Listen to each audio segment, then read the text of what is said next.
ایک بات اچھی طرح ذہن نشین فرما لیں کہ جب ہم یہ بات کہتے ہیں کہ یہ اکابر علماء دیوبند کی رائے ہے تو اس سے مراد مجھ جیسے آدمی کی رائے نہیں ہوتی.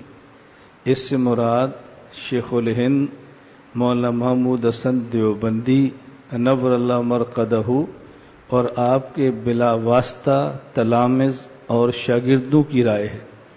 شاگردوں کے شاگرد ان کی رائے اگر اپنے اساتذہ کے موافق تو یہ دیوبند کی رائے ہے، اور اگر اساتذہ کے موافق نہیں تو یہ دیوبند کی رائے نہیں ہے. ان میں جو اختلاف ہو جائے گا تو یہ دیوبند میں اختلاف نہیں ہوگا بلکہ یہ دیوبند سے اختلاف ہوگا. اس کی وضاحت کرنا اس لیے ضروری ہے.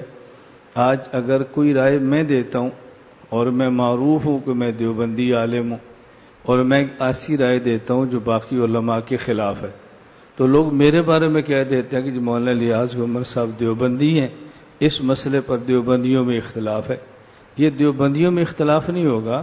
آپ یہ دیکھیں کہ میری رائے شیخ الہند اور ان کے براہ راست شاگردوں کے مطابق ہے تو یہ دیوبندیوں کی رائے ہے، اور اگر ان کے مخالف ہے تو پھر دیوبندیوں میں اختلاف نہیں، دیوبندیوں سے اختلاف ہے.